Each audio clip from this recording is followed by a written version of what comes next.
Gather around, fans. It's time for a late night dilly-dilly on the Buddy Martin Show.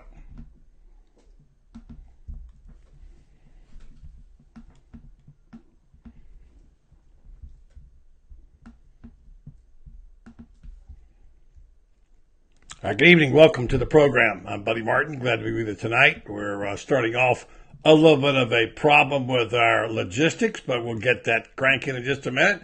Glad to have you tonight. We got a jam-packed show. A lot of stuff to talk about.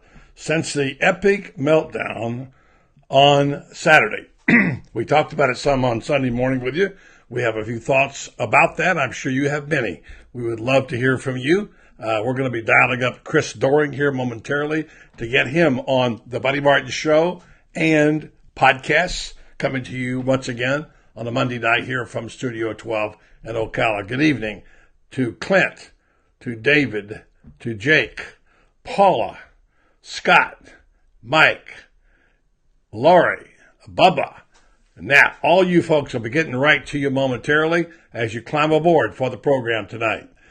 We will try to stay up to speed with you on it. Shortly after that, the Minister of Information, Graham Hall, will be joining us, and Graham will give us his thoughts about how do you put Humpty Dumpty back together again. It'll be a question that will be going on for quite some time. It'll also probably center around who will be the quarterback. We don't know yet. Dan Mullen didn't reveal that today in his press conference. He's left the door open for several possibilities, and that will be a subject of much discussion, somewhat controversial, and I guess, yes, we do have a bit of a quarterback controversy. So we will address that, but we're not going to be dominated by it, all right? We're going to address it. Followed that, we have a discussion with our friend, a sports writer and author who has a new book out. Richard Burton has been covering high school sports forever around here, and a very famous high school basketball player, basketball coach, passed away last week. Jim Haley. He was a good friend of Richard's, the guy that really was known all over the country, as a matter of fact. And we'll talk to Richard about that. Richard also has a fascinating new book out about high school playoffs. The high school football playoffs, which started in the 1960s. I actually covered one of the first ones, and Richard has all the history. A new book coming out, which is out now. You'll hear him talking about that as well. So let's get underway. And, of course, the Iron Duke will be here. Franz Beard will be joining us momentarily. Well, I'd say momentarily, the back half of the show, to get his take. He had a good column today online on the Buddy Martin Show page, and if you haven't read it, be sure and read it. He's talking about his time for Trask, as we said on our show last Sunday morning. Let's give somebody else a chance. Who is it going to be? And yet, the odd thing about it is that Dan Mullen has never benched a starting quarterback like this early in the season. And that's not traditional for him. So that will be interesting to see what his take on that is. But first, let's go out to the hotline and see if we can't get our friend Chris Doering of SEC Now. He saw it all.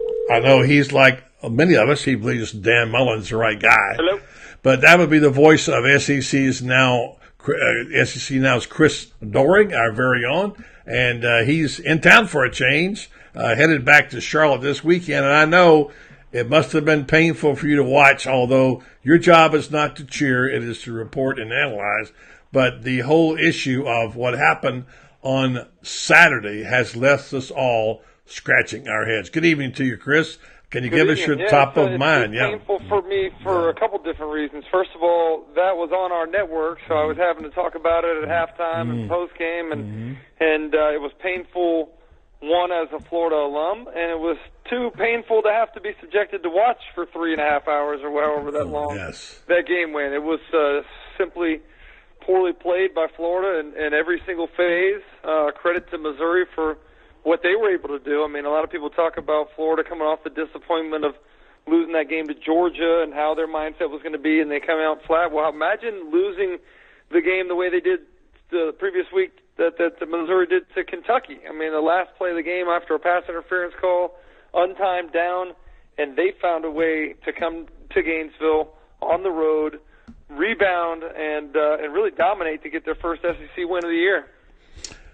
I don't know where to start. I mean, everybody wants to start with the quarterback, but really, it's always the way it is. But there were so many things wrong in that game. I think the biggest disappointment is the fact that they came out flat and almost like they rolled the balls on the field, as they say, and said, "We're the Gators. We're going to win."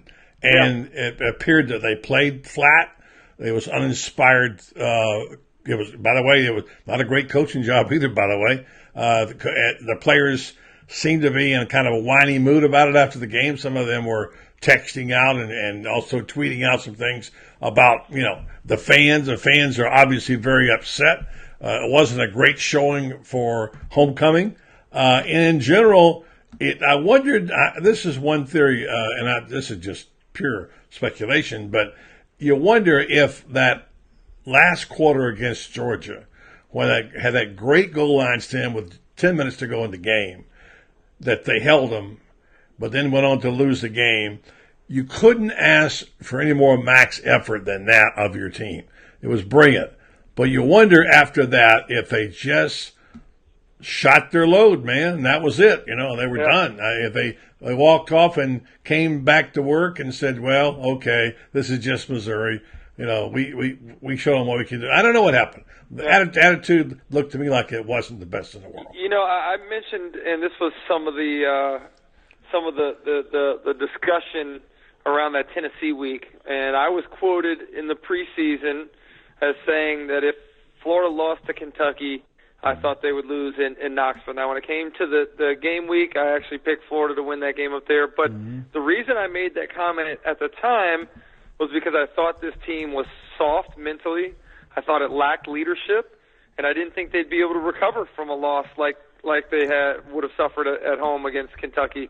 They ultimately proved me wrong there, but I believe that to be more of who this team is in actuality is the one that I evaluated in the preseason that lacks leadership and is soft to some degree.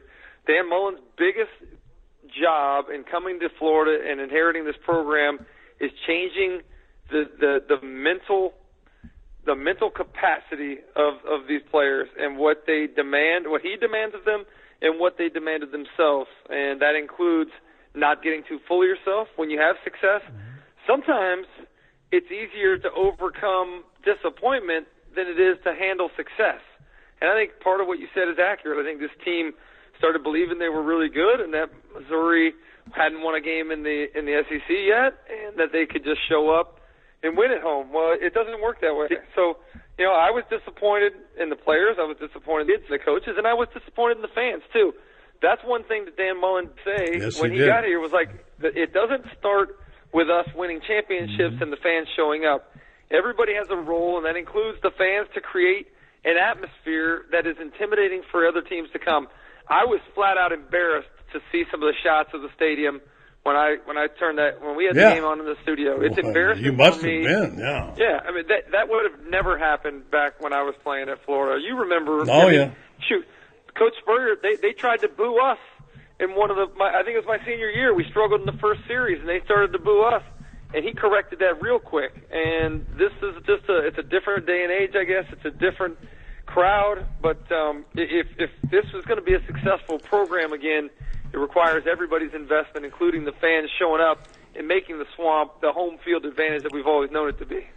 Chris Doering, I know this is something I can discuss with you. A lot of football people will think I'm absolutely crazy.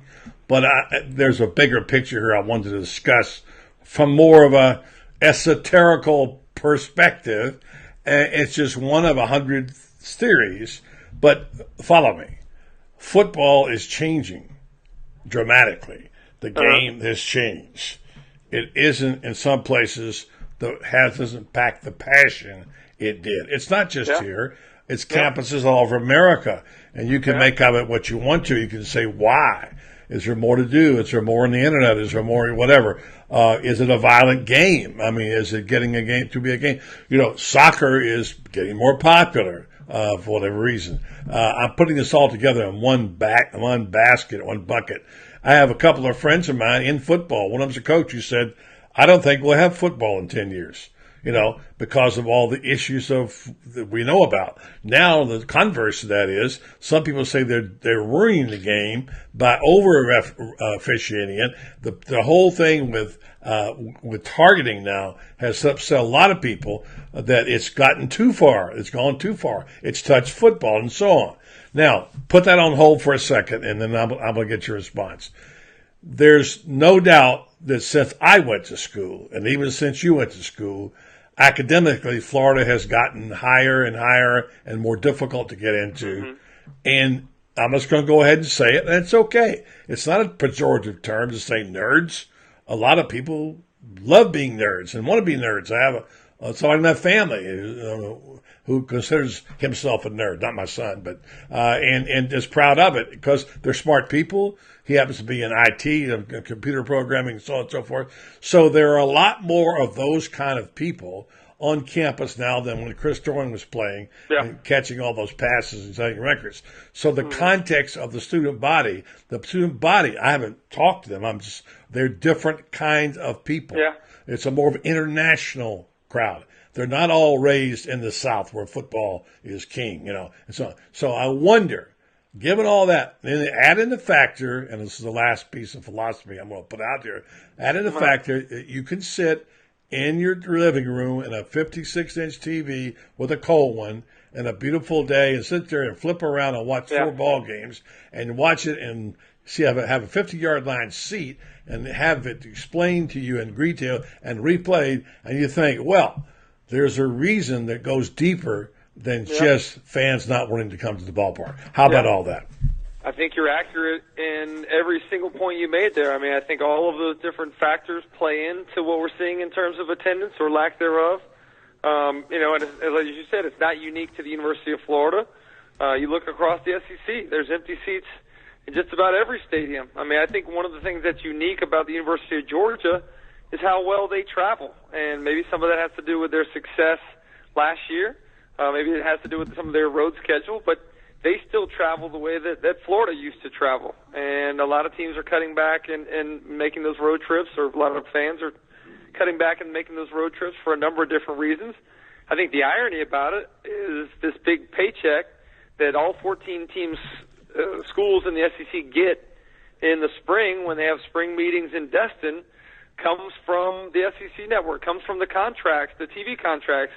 So the money that they're putting in their pocket is actually what's doing them in a lot of ways. Because you're right. I mean, every game's on TV. Everybody can sit home and watch it from the comfort of the living room and not have to battle the heat in the bathrooms and the lack of alcohol and everything else. So I believe those things are all true. But I think the thing that's most dangerous and most scary about it is what you talk about in terms of the student body and the interest of the students now, not only in coming to the games, but the overall interest in the game of football.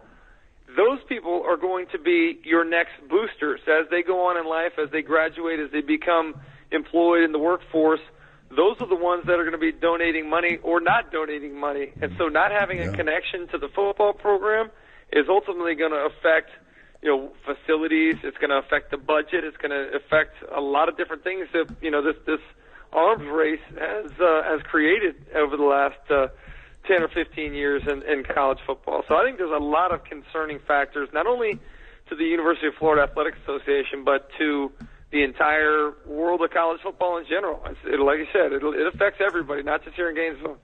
All right, we saw Humpty Dumpty take a fall, Chris Doering, and it was not a pretty sight. Where do you start putting Humpty Dumpty together again? Because everything is back on the table now. There's also that possibility of going 7-5 or whatever. Mm-hmm. And what a disaster it would be. And I'm not going to be a negative person. That's not my take. I've always liked this team. But if they would lose to Florida State, that would be a disaster. Yeah. So now, what do you do? How do you start this? How do you jump to start this thing? Well, first of all, I think you hope you have some competitors on your team. I hope you have some guys that have some pride, that understand maybe that they got a little full of themselves. Maybe they didn't practice with the same desperation or urgency as Dan Mullen described it this week in his press conference. I think that it's a gut check time, because they very well could. I'm trying to figure out who I'm picking on Friday night on SEC now when it comes to Florida and South Carolina. South Carolina fights the way that you wish Florida fought. You know, you look at every single game that South Carolina plays, they are fighting till the very end. They coming back against they were down 16-0 against Texas A&M, fought back to tie it up before ultimately losing that game. They fought back against Missouri. They fought back and forth. They were down 10 in the fourth quarter against Ole Miss. This is a team that shows a ton of resiliency, and their overall MO reflects that of their head coach, Will Muschamp. Gritty, tough, blue collar. So this is a game that they can very easily lose if they don't show up. And they got a guy can fling it. And the secondary is one of the. So, you know what's funny about this? I'll let you go after this, Chris. I apologize to keep you long. But the bottom line is all the things, like you said before, is this team mentally tough? That was the question. But now you look back at the things. All right, you wondered about Felipe. You wondered about the offensive line. You're worried about the secondary. Well, all of a sudden, all those things were exposed this past Saturday. All those things. They're not, and even Mullen said you can't cover up your weaknesses now. Yeah. And so this is going to have to be recruited out and development. And I guess if there's any measure of disappointment, it is that I guess Mullen we thought he could develop Felipe into a starting quarterback in the SEC, and now he's saying he was probably not ready. That's disappointing to hear, you know? So we'll see. Any thoughts on what I tell you? I told you in the preseason I thought Florida was an 8-4 team. Mm-hmm. We very well may get to 8-4. It may be a different route than what we expected it to be. You know, some different losses and some peaks and valleys along the way. Exactly. But I think at the end of the day, this is a conference right now that has about 3 really good teams in it, and about 6 that you can interchange with one another. With Florida being one of those teams, and South Carolina being one of those teams, and Missouri being one of those teams. So. You know, it comes down to showing up and playing your best. But at the end of the day, they're not very good on the offensive line. They're undersized on the defensive line, and they're extremely limited at the quarterback position. That's a recipe for being a mediocre football team. Yeah. We'll see you on the SEC now. Hopefully you have a better weekend. Yes, sir. Sounds good. Chris Doering, SEC now. Appreciate it, buddy. All right, Chris Doering. Yeah, it's going to be tough when you're up there like that, and you're in the studio, and it's your team playing, and you're sitting there, and they're saying, hey, Doering, what's wrong with all those Gators, man? They're not playing too good, are they? Yeah, they sure didn't. Job-related accidents create incredible stress on your finances, your relationships, and most importantly, your sense of well-being. When the adjuster is not approving benefits you're entitled to by law, you need Dan Hightower to help you understand all of your legal options. Daniel L. Hightower has been fighting for accident victim justice in Ocala and statewide since 1976. Call Daniel L. Hightower today to better understand all your legal options. 352-629-7777. For accident victim justice since 1976. I want to be sure and tell you about Grinders. Grinders for Men, a place if you have not been, you need to go because it's part of everybody in Ocala knows about Grinders, and North Central Florida knows about it. It's a place that has been dressing generations of men. It's been a tradition since 1962. They have fine clothing there. You can get your size. You can get first-class service. That's the thing. They'll tell you what to wear, how to wear it, and what goes with what, and how to have an ensemble, etc. David DeSantis and his team down there do a great job. I would suggest you go down and visit them in Ocala, downtown Ocala, 405 East Silver Spring Boulevard. You can telephone them at 352-629-3195. Grinders for Men, a tradition since 1962 in Ocala. Also, Center State Bank is my bank, and a place that you should go if you haven't. It's a beautiful building. It's a place where you can have social events, as we do, and we've done on several occasions for charitable occasions, for art gallery, art shows, etc. They've even had weddings in there. And it's a place that also does a pretty good job in banking, by the way. That's why they pride themselves on the core values of things like long-term horizon on their financials, world-class service, relationship banking. If you don't know about Center State Bank, log on to centerstatebank.com and check out the location nearest you. There are 82 locations in 30 Florida counties, and they have a motto right there. You can see Center State Bank, centered on community and customer service. Call them in Ocala at 352-368-6800 if you want to find out about starting a checking account or perhaps a savings account.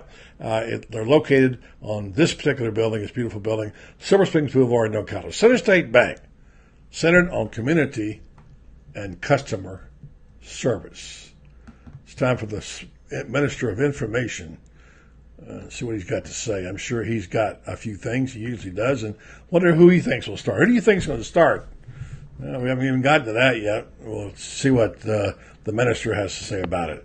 Let's see when he pops up here any moment. He'll be popping up, and there he is right there. That would be... Good evening, Graham. How you doing? Doing very well. Good to be here with you guys tonight. And, a little rough 2 weeks, but... pretty good practice today for Florida, honestly. Yeah, bring us up to date. I saw the press conference. What any news, feelings about what happened, and anything that you came away thinking about the quarterbacks? You have a feeling about what's going to happen there? Well, from what I've heard, I do think that it is going to be kind of an open battle. Even last week, I'm not trying to call him out or anything, but I don't think Felipe responded or bounced back really. After the loss to Georgia, and Dan Mullen and Brian Johnson responded by giving Kyle Trask and Emory Jones more work last week in practice, and they kind of hoped to motivate him and spark that fire that they saw in preseason camp, that they saw in spring practice when he did feel like his job was on the line, and they tried to get that back out of him by making him feel like as if it was his job to lose, and they didn't see what they really wanted to see. And I think from all accounts, he had one of his worst weeks of practice in the last week. And I think it absolutely showed. Anyone to say it didn't show wasn't watching the game. And that was very clear. I mean, he was 4 for 15 at a time and finished with 84 passing yards and couldn't hit even a Missouri defensive back with some of his throws. And I think that a lot of people saw what was probably the final nail in the coffin for Felipe Franks' Florida career. And if it's not, I think it's going to be against South Carolina. I can't imagine they start him against Idaho. I think that would be a move towards the future, maybe starting Emory Jones or splitting halves between Emory and Kyle Trask. But I think that Felipe has pretty much run himself out of Gainesville with the last few weeks. And who knows if even Kyle Trask is going to be on the roster even after this season. I mean, the guy probably feels, rightfully so, as if Florida, if you really look at it from his fair perspective, he probably feels as if he should have got his chance to do what he did in those, what was it, 20 minutes? He came in 5 minutes left in the third quarter. He probably feels like he earned that opportunity earlier, but he is, by all accounts, and in many ways, people have long said that he's a better quarterback and that what he had to work on was a lot less than what Felipe had to work on. But obviously with Dan Mullen, Kyle Trask is always going to have limitations. They can only run about 70% of the offense that Dan Mullen wants to run with Kyle Trask unless they use different packages for quarterbacks like Kadarius Toney or Emory Jones. So it is an interesting situation and pretty disheartening for, I'm sure, Florida fans as well, and Dan Mullen himself, who really probably took it a little bit too personal in him trying to want to reclaim what a lot of people, I guess, saw last year, was that Felipe's shortcomings were probably too much for him to overcome and become a true SEC quarterback. And Dan Mullen, kind of a guy who, if you can say any negative really about his personality, he does take things pretty personally and has shown that frequently. And I think a lot of people, he did take personally, a lot of people saying, you can't turn Felipe Franks into a good quarterback. And he has tried adamantly to do that, and he still is. I mean, he was out there today saying that he's still the starting quarterback. It's still going to be, such and such, his job to lose. He still has a long leash. He still is saying the same things that he said for 10 months. But anyone who's watched his body language and knows what goes on behind the scenes knows that you really risk losing some of your players if you continue to stick with a guy that a lot of people in the locker room are losing their support in as well. It's kind of the best way I can really put it, buddy. Yeah. I'm going to go ahead and say this. I talked to Chris Doering earlier about this, and I think there's a larger overall problem here, and I didn't like necessarily how Dan handled it with his observation of the crowd. I don't agree that the crowd has to fill up before a championship can be won. I think that they kind of parallel. And I'm disappointed in a way, and I'm a big fan of Dan's, by the way. I think he's absolutely the right guy, that he came out and said, well, now he's saying that Felipe wasn't ready to play.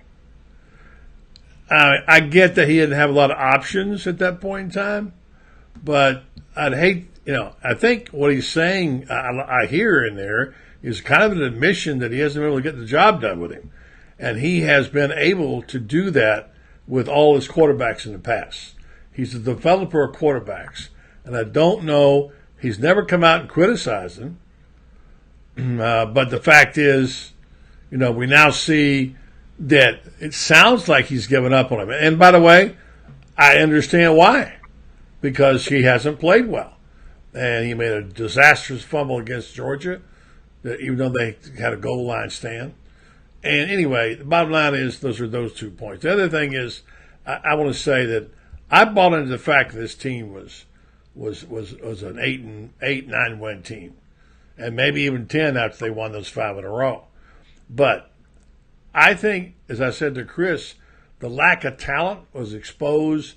The flaws in the lines of scrimmage, the quarterback, and the secondary even have been exposed. And here's what I wrote today. Somebody asked me, Feinbaum asked me, and I wrote him a note. I said, you can't just go on adrenaline.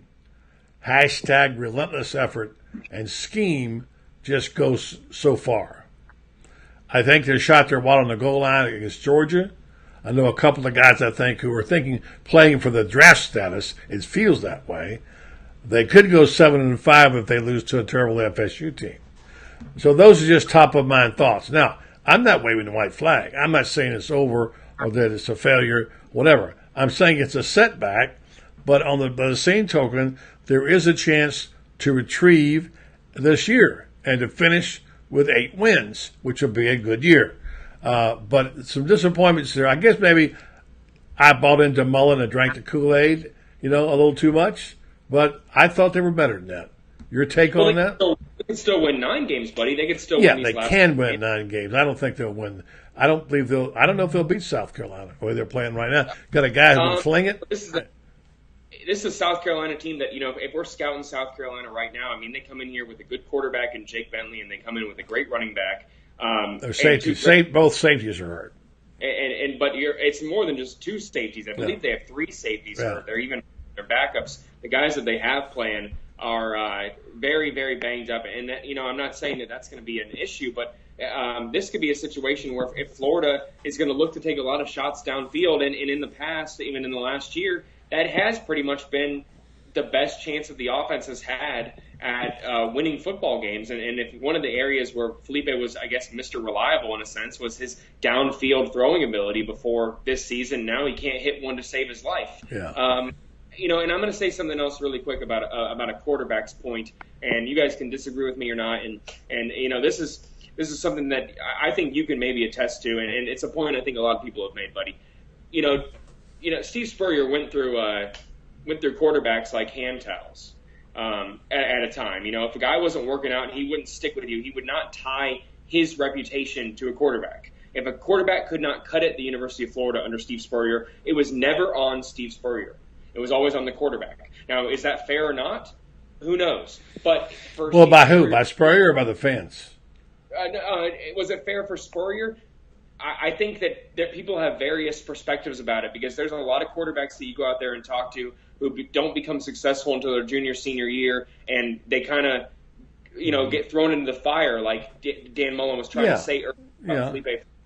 They get thrown in the fire and it hurts up their development because coaches are so worried about getting these 4-star, 5-star guys in because they think that if they aren't developing right away, that it's on the coach. And that trend that is, I think, seemed to pick up in the last 20, 25 years. Again, you can correct me if it's always been there or something, but you're seeing coaches and quarterbacks have their growth both positions be stunted by people who are worried about the outside perception, when really, a quarterback can often need 3 years. You look at guys like, Jeff Driscoll, Jacoby Brissett, those guys probably had their development hindered by the high expectations of recruiting services and the regard of you being a quarterback at Florida, being a high assignee. You're supposed to come in right away and be the next Tim Tebow, when really the perspective is that those are once-in-a-generation talents, not just guys that you sign in every single class. So I think that anyone expecting, and I'm not saying this is about Felipe Franks, but Dan Mullen is just feeling the consequence of these 2 decades long worth of pressure, that if you're a coach who has any questions about your offensive success, you have to start a high-level quarterback right away, and they have to be good right away. And if they're not, you kind of have to move on.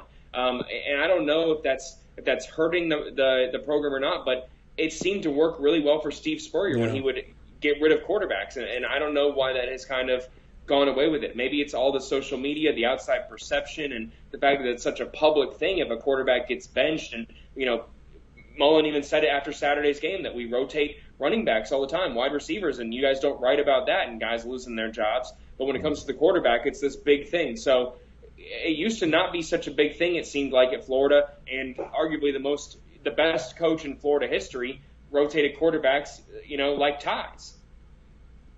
Yeah, and look, Spurrier had his own way. He rotated. He actually he used 2 quarterbacks, rotating them every play one time. But he always had a philosophy: give the other guy a chance. And Spurrier's philosophy was, it's like baseball. Some days the guy starts, doesn't have his good stuff. Bring somebody else in on the bullpen.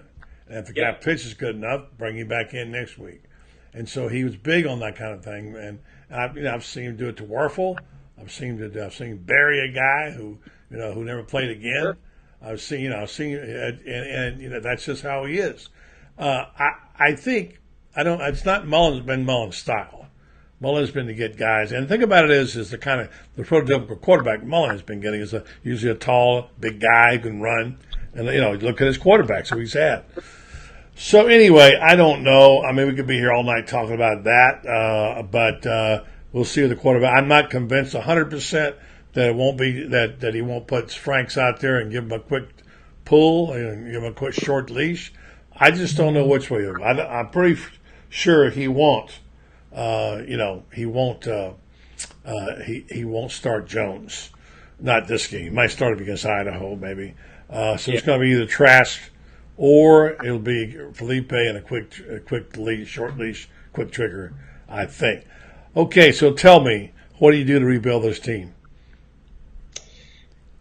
It's probably not an easy answer, buddy. I'm going to give you a cop-out beginning of part of the answer. It starts on the recruiting trail, and not just going out and finding better players, but showing guys that they're dispensable, guys on the current roster. And that's how you remove entitlement is kind of going back to what I was saying. We talk about when you take a quarterback out, it's a big story, but every position really should be treated as such that there's no surefire starter. Marco Wilson should not be guaranteed a starting position. I know that sounds ludicrous in theory, but Florida, if they should embody that mentality if they really want to get back to competing with the likes of Alabama and Georgia right now. They have to understand this mentality that there's no guaranteed positions, there's no guaranteed reps each week, there's no guaranteed starter. The more that they have that mentality, the better it is, and that goes out there to finding kids who can come in right away and compete. And you're seeing some of that right now in Dan Mullen's first year for sure. Emory Jones is breathing down the back of the necks of Kyle Trask and Felipe Franks and putting pressure on those guys if they don't win now to transfer, knowing that he's the future and that they got Jalen Jones coming in and Anthony Richardson coming in.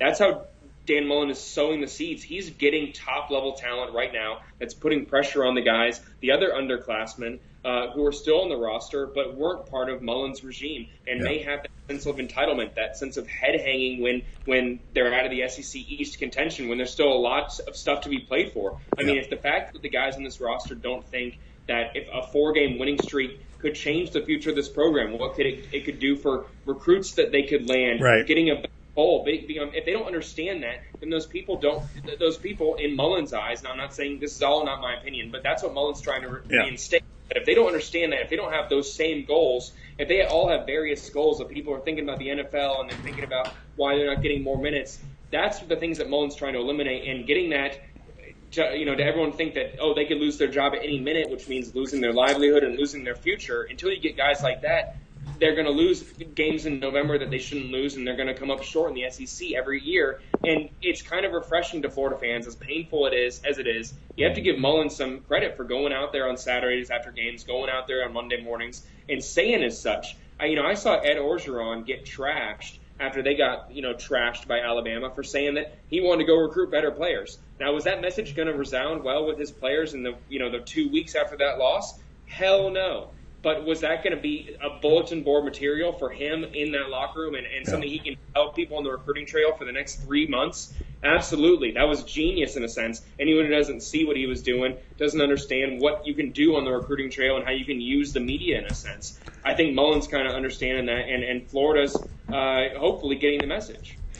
Yeah, I'll leave you with this thought, and I'll let you go. I'm running behind here on a couple of things, but I wanted to say that I would go this far, and I brought this up last week. If you thought, and I know, I'm not saying I would necessarily pull the trigger, but you have to think about this. If you thought Kelly Bryant was your guy, and I know a lot of people don't, and I get it. I can throw anybody's name you want to out there. Justin Fields or wherever, if he was available. If you thought he was your guy, maybe it's a different world today. Maybe you got to go get yourself a free agent quarterback, because look at what the top teams are, and look who their quarterbacks are, and look how they made the changes.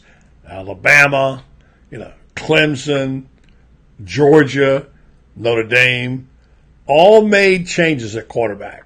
So if you want an elite quarterback and one comes along, even though your quote-unquote quarterback room has chemistry, and I've changed on this, if you want to win big, you may have to change your way of thinking and say, we're going to go after that guy if you want to make the team better. Just a thought.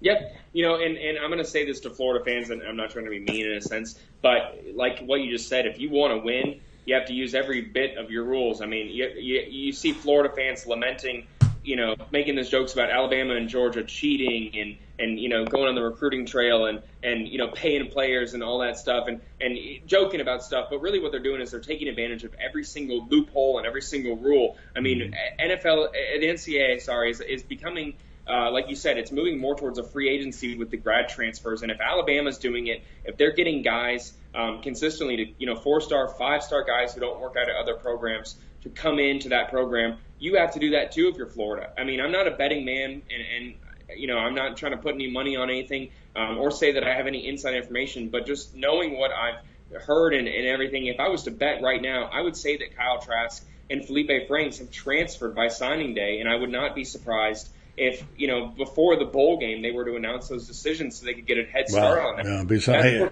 Yeah. By the way, could you just give me a 15-second answer? I'm sorry.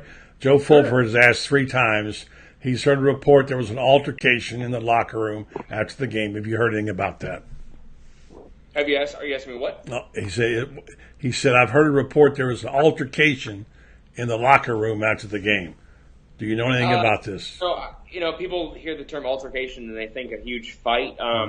There's a lot of hot-headed guys. I'm not going to say things might not have got minorly physical. And Dan Mullen, Mullen's a very smart guy, everybody. I mean, you saw his answer today. He was asked if anything happened in the locker room after the game, and he said no, not if. I mean, if anything happened, it was hours after. That's what he said. If anything happened, it was hours after. I got you.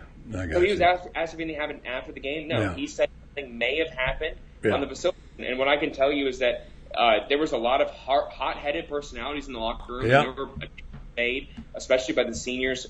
4 people spoke. Raymond was first.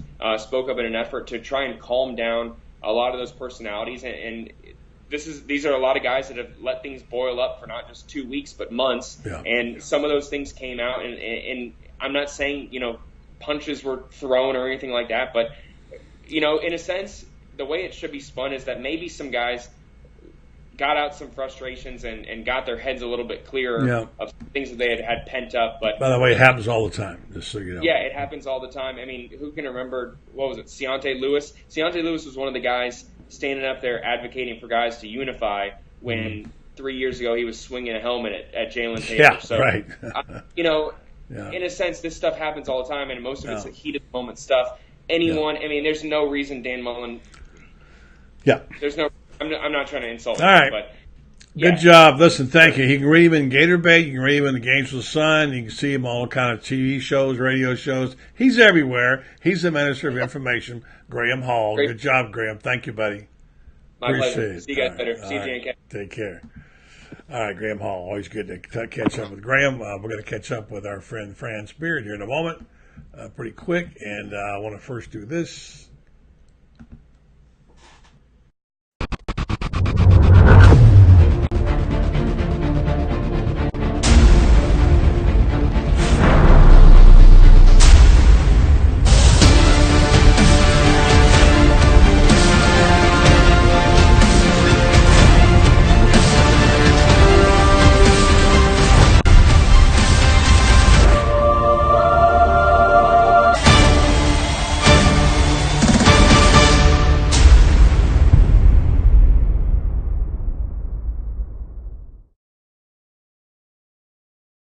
I want to be sure and tell you about Red Star Medical Research while we're doing this.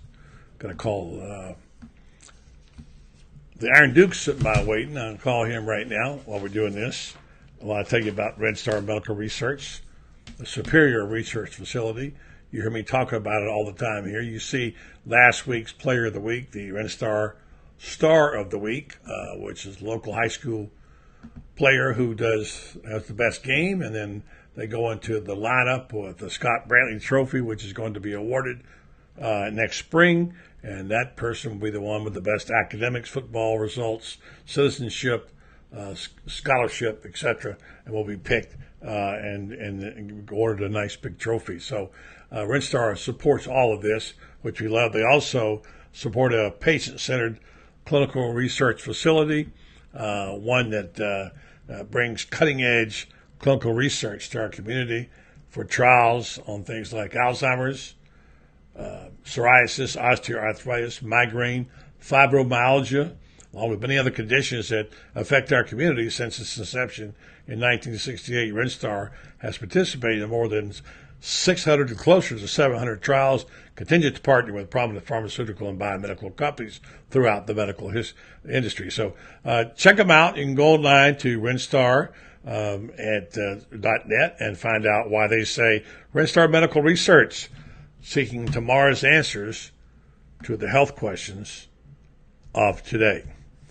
Okay, we've had a lot of things to talk about. We'll never cover them tonight. It looks like I'm not going to get to the interview I wanted to play with my friend Richard Burton, who wrote a book about high school football and also was a very good friends with a guy that Franz Beard knows and knew, Jim Haley, who was one of the true great high school basketball coaches ever, who passed away last week at age, I think he said he was 84, I believe he was. No, 70. I have to find the right age. Anyway, I had that interview, and I didn't get to play it today because I'm running short, and I got the Iron Duke standing by, so I have to put that on a little later on, and I'll play the rest of it tomorrow. Franz Beard joins your program. Francis, well, here we are. Not exactly what we expected to be happening, talking about a complete fiasco and meltdown. Complete. That's the only way to describe it. The word complete. Mm-hmm. Because that was a collective no-show by offense, defense, special teams, just absolutely goes beyond description because, coaches can only do so much. And I know for a fact they had what they thought was an extraordinary week of preparation for Missouri.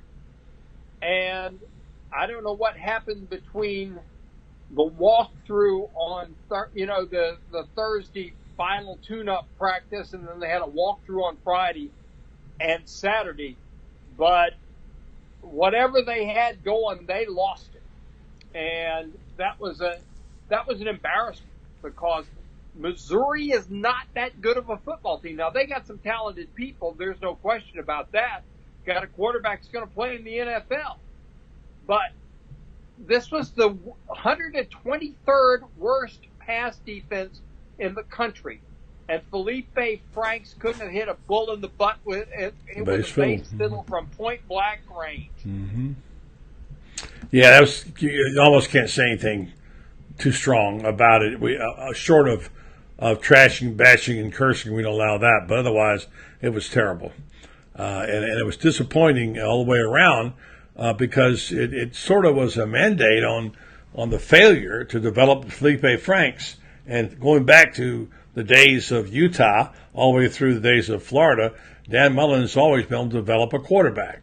And I think maybe he met a stalemate. And his admission that that Franks really wasn't ready to play in the press conference today is a bit of a surprise to me. And I'm not saying they shouldn't have made the change, as you said in your column, and you're right. It's time for Trask. And if you want to sprinkle in there Jones, whatever, that's fine. But like Spurrier always said, put somebody else in if they can't get it done. And so it was time for that. But I think either that or get an exorcist. Say again? Either that or get an exorcist. Yeah, it was not pretty. It was really not pretty. You had some interesting stats in your column today about the comparative stats between Franks and Trask, whatever, and the numbers that they spoke. They spoke all the words you wanted to speak, and I wrote them down here someplace. But anyway, the point is that Trask looked okay, and let's be honest, he got thrown in the middle of in a game that the first meaningful snaps he's had at a time when there was already a big pile of poop on the field.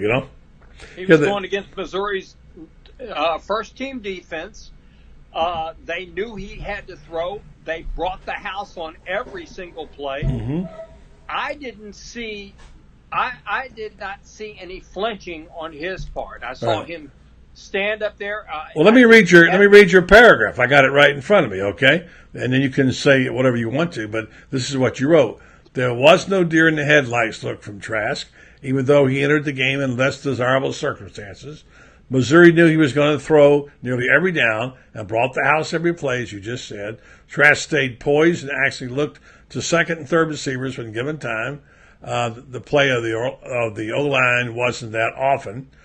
He didn't, given the play of the O-line, it wasn't that often. He didn't look like a kid who was thrown only 4 passes, all completions, in mop-up duty against Charleston Southern in Tennessee. In a little more than a quarter, Trask went 10 for 18 for 126 yards, 7 yards attempt, and a TD. In his last 2 outings, Franks has combined 22 for 43 for 189 yards with a TD and an interception. That's what you wrote.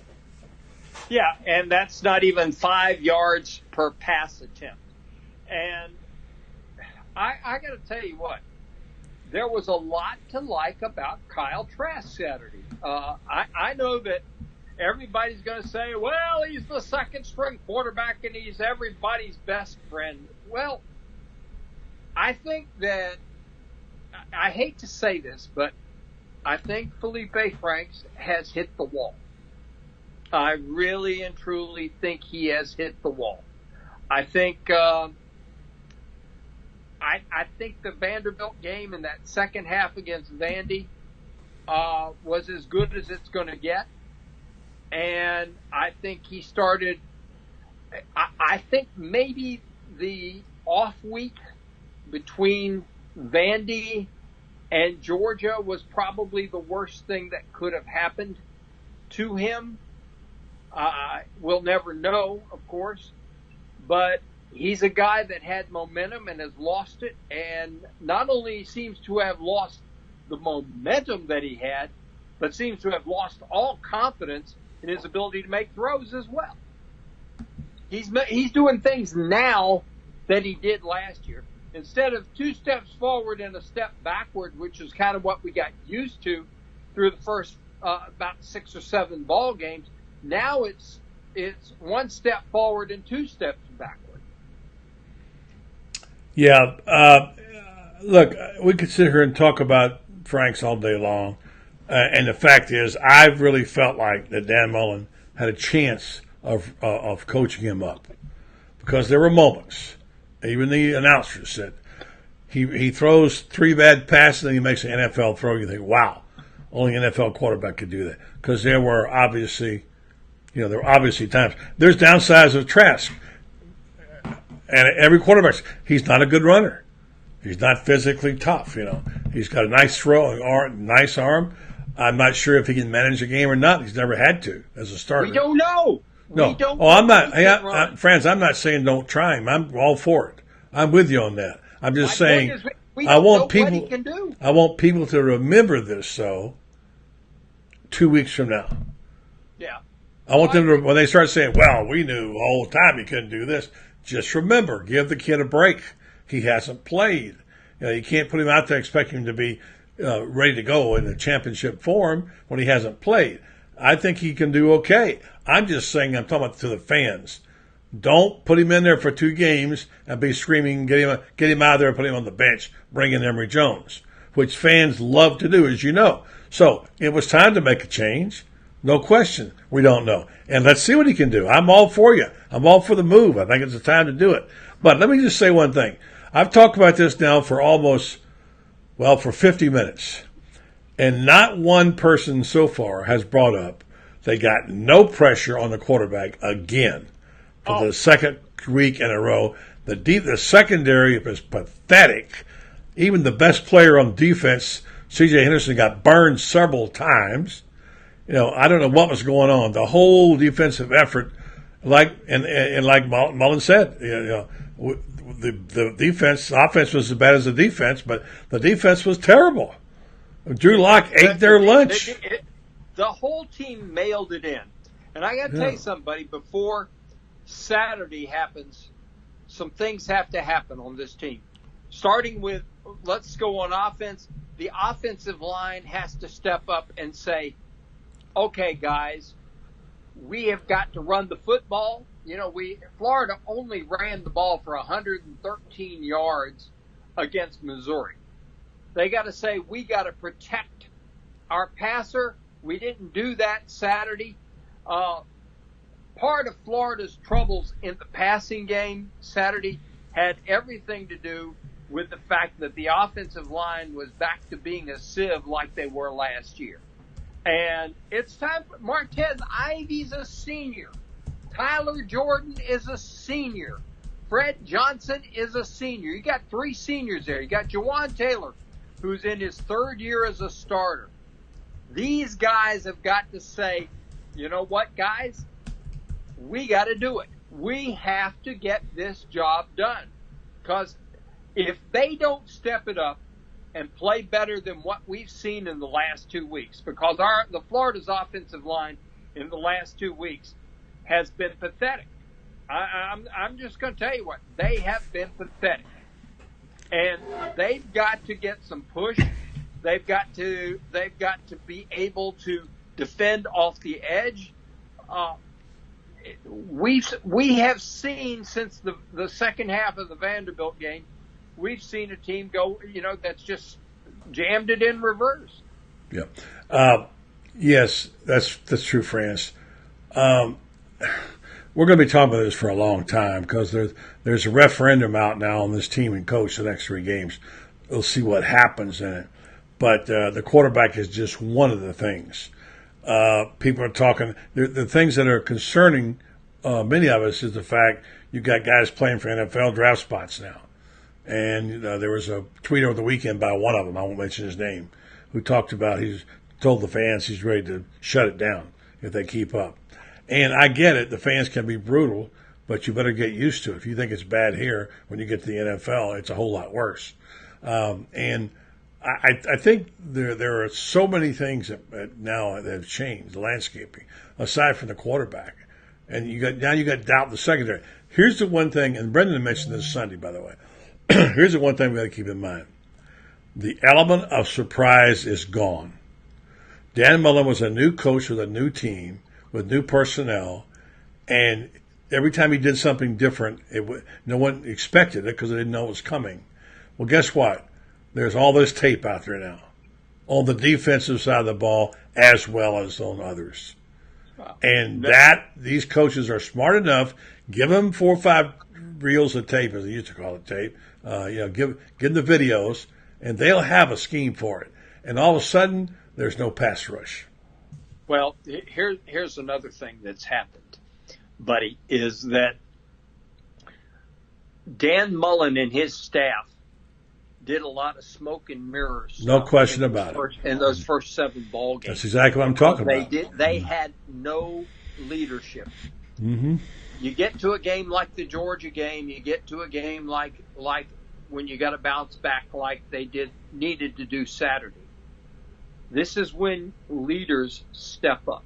Yeah, let's do a quick flashback to 2005, and we saw a team that was really, really in trouble. They lost to South Carolina up there, and it's a very similar situation to what this is right now, because 6-3 record, I think, is what they were after the South Carolina loss.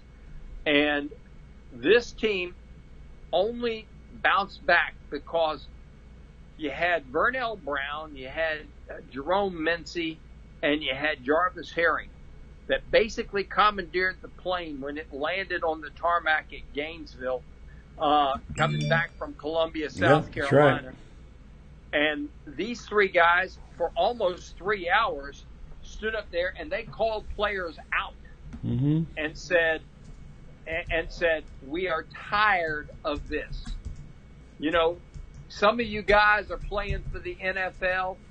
Fine, leave now. Don't come back. Do not let the screen door hit you in the butt on the way out of here. They called him out. Saturday night, R.J. Raymond, of all people, a guy who was a walk-on, who got his scholarship before the year started, called his team out. And from what has been told, I've read, he called the team out in the locker room as well. Let's see if that is that epiphany moment, because starting in 2005, from that moment on, Florida football was Urban's team. Let's see if this moment with R.J. Raymond calling his team out makes this Mullen's team, because what we've seen the last 2 weeks and as you mentioned with these tweets, there is, the resistance is still there, and that's why I say it's been done with smoke and mirrors, because they've been able to hide the fact that there hasn't been that 100% buy-in. And it's obvious when you get in a game like Georgia and you get down a little bit, and all of a sudden, you go into the fourth quarter against Georgia and you're just down a touchdown, and then all of a sudden the whole team just collapses. Yeah. Wow. Hard, Yeah. Great point. You're right. It's leadership. And that story is in Urban's book, by the way, about that plane on that tarmac and what happened. Who is going to rise up out of this? As you say, there's a lot of lame ducks on this team right now. And someone has to emerge from this locker room to stand up. Who will it be? Mullen says the quarterback is the leader. But the question and the problem is we don't know who the quarterback's going to be. I'm betting that it'll be. I almost think he can't start Franks now, although he might. But he's never quit on a starting quarterback in his whole coaching career. He's never yanked a guy this early in the year, this late in the year. He's never done it. So if I were betting right now, gosh, it's hard to say. It won't be Jones. It might be Trask, and it could even be Franks. Franks on a short leash. I don't know. What do you think? Well, it wouldn't bother me to see him pull an old Spurrier trick. Play them both?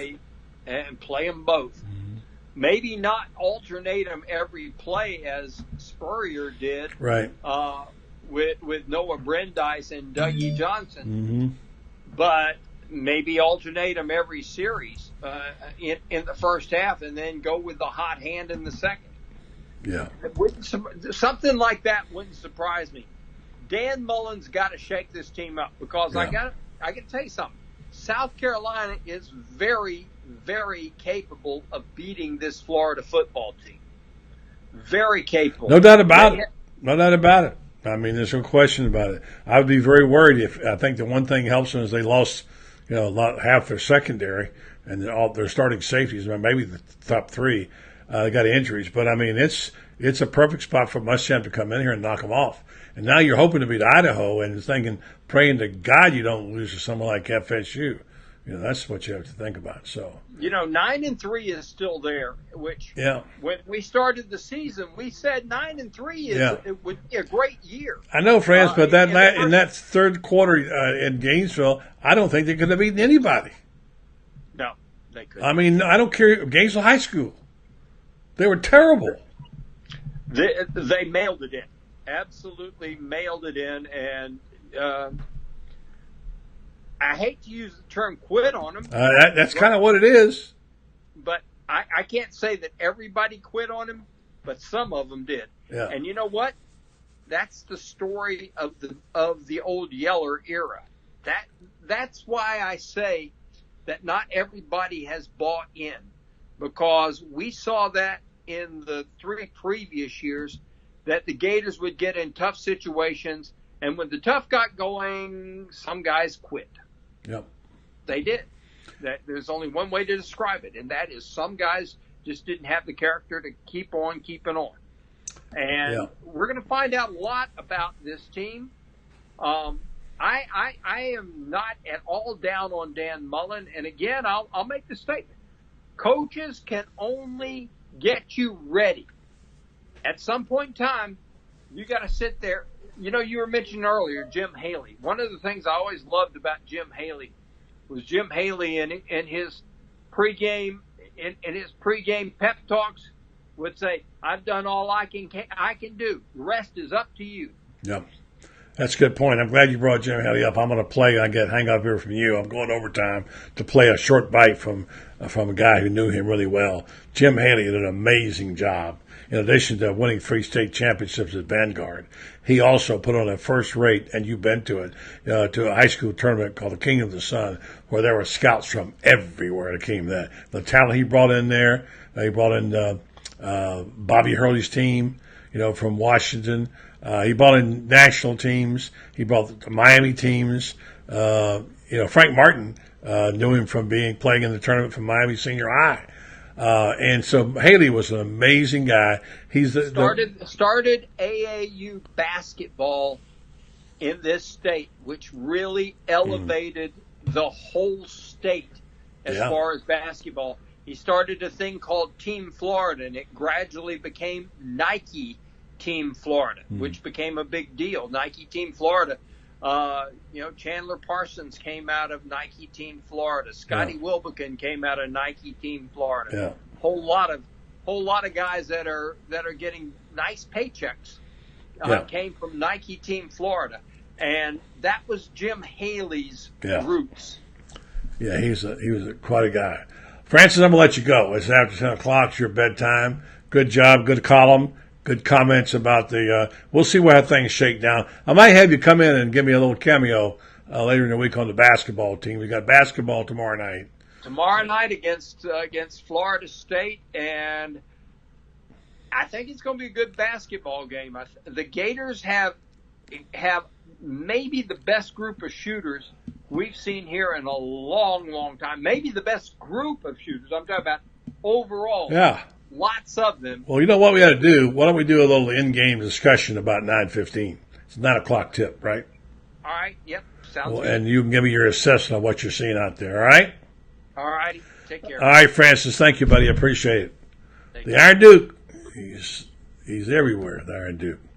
Okay. I had a chance to do this earlier, and I want to play part of this interview with my friend, Richard Burton, no, not that one, who talked about Jim Haley. He's got a book coming out. I'll play this later in the week. This is a really good book he's got out on high school playoffs, the history of high school football playoffs in Florida since the 1960s. And Jim Haley was a special guy, and I want to just share part of this with you as we go off the air, all right? Go out to the Rent Star hotline tonight and talk to sports writer, author, basketball aficionado, and I call an expert, and one of the really good journalists when it comes to reading about high school sports. He's been doing it a long time. I know you've enjoyed his work as I have all these years, but it's with a sad occasion to bring in Richard Burton tonight to talk about a friend you just lost, a guy who was the biggest basketball legend in high school football. I remember in Florida, I don't know, forever, and who could be bigger than Jim Haley, who we lost last week. Definitely. His contributions to basketball, not just in Marion County, I mean, it's all over the state. It's nationwide. I mean, Jim Haley, you go to Portland, Oregon. I mean, Dale Osborne's an assistant coach with the Portland Trailblazers. You go to Texas, Travis Mays, who played for the Hawks and the Kings. He's a women's coach at SMU. You go all over Frank Martin, and him and Haley were really close, the head coach at South Carolina. That goes back to when Martin was at Miami High. I mean, and just all the players he helped. And you didn't have to play for Haley. If you were like opposing team, he probably got more opposing players scholarship than his own team at the end of the day, after it was all said and done. And he really fought for his kids. And that was the thing. I've never seen anything like it. I mean, Bobby Kennan, who, was at Forest High School, played there. Haley got him a scholarship. Now he's the associate head coach at North Florida. I mean, his everywhere you go. I mean, Billy Donovan, trusted listening to Coach Haley about stuff. I mean, every coach who was somebody really respected him, and it was just amazing how he knew these people. He go to a Kentucky-Florida game one time, and he walked down the bench, and they're getting ready to tip off, and Tubby Smith's like, "Hey Jim, how you doing?" And he walks over, and same thing with Billy Donovan. Billy Donovan, "Hey Jim, how's it going?" Getting ready to play this huge game for the SEC championship. So, he was just a legend, just a tremendous ambassador for the game of basketball. Aside from being a very successful high school basketball coach, winning 3 state championships at Vanguard High School, he was a magnificent promoter of basketball. I'm sorry I didn't live in Florida during the height of the Kingdom of the Sun tournament, which is one of the great high school basketball tournaments in the country, with schools from all over the nation coming down to play in that thing. But how he pulled that off in a small market like Ocala is beyond me, and he stayed here. He had many opportunities to leave and promoted the Kingdom of the Sun tournament in a magnificent way, and something he brought to our community, which I think if there was a Hall of Fame, he'd be in basketball. He'd be number one in line around here. Oh, definitely. I know he's been the FACA honored him a few years ago, and I know just about the FABC is another one. I mean, anyone, definitely at the high school level honored him. And, he started it in 1974, and he went to the principal, Leon Rogers, who was from Kentucky. And in Kentucky, they have, they're big about the 16-team tournaments. Well, Florida, they really didn't have very many. Or I think Haley always used to tell me that the Kingdom was the first. I know there was one in Kissimmee, and I can't remember when that started. I know it's no longer around.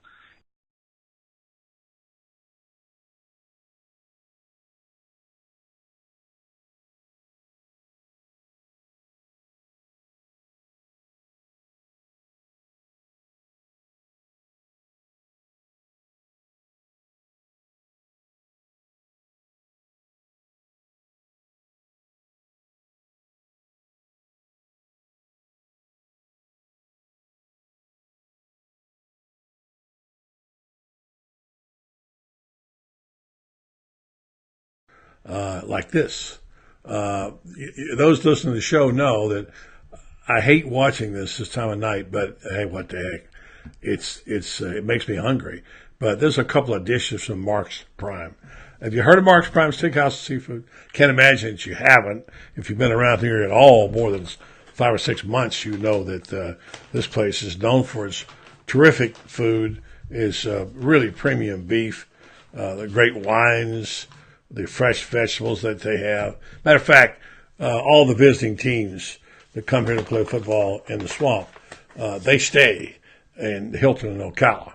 And every Friday night, there's a group of people from traveling, not with a team, but alumni, and they come down and they glom on to the food at Mark's Prime in Ocala. Mark's Prime Steakhouse and Seafood. Why? Because they have a unique dining experience. and they want to please your palate and soothe your soul, make you feel good about what you're eating. The finest beef, freshest seafood, premium wines, and naturally fresh vegetables. Go online and check them out at marksprimesteakhouse.com. 2 locations to serve you. Gainesville, you can call 352-336-0077. Ocala, 352-402-0097. I have to warn you, you better call early if you want to try to get on the weekend because they get busy this time of year especially. So don't forget to tell them Buddy sent you to Mark's Prime Steakhouse and Seafood, where you want to have a unique dining experience, and you will, in fact, soothe your soul. All right, one more thing before we say goodnight to you. I wanted to tell you about Tupperware. And why Tupperware? Well, it's a popular thing today because why? Because it works. That's why. And it's something that families for centuries, it seems like, it's only been a few generations, have been using Tupperware in their families as part of what Grandma used to do and her mother probably. And if you want to know more about this, you can go to Facebook Tupperware Gin. But there's a holiday item or two right there, and you can get things that you need in the kitchen. You can get dishes for holidays, for candies and what have you. All kinds of things you can get. You can get microwave crock pots, etc. You can imagine what you can get in. So they're durable, they're easy to use, easy to clean. And Jen Lay is someone who has supported this program, and we always want to support her. So if you have a need, or if you want to throw a Tupperware party and earn some money, a fundraiser for your organization, go to Jen Lay, Jenley, my.Tupperware.com, or go to Tupperware Jen on Facebook and check it out. You can see the catalogs there, order something, whatever, and you will be glad you did, because it's an excellent product and a terrific person, member of G&K, Jen Lay. Go out to the Rent Star hotline tonight.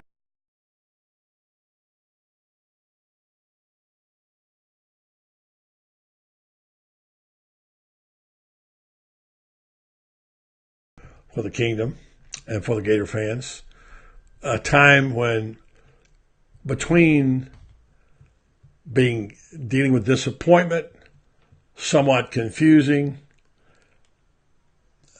frustration, and really being concerned that you're going to regress, I think you have to put it to rest at some point in time.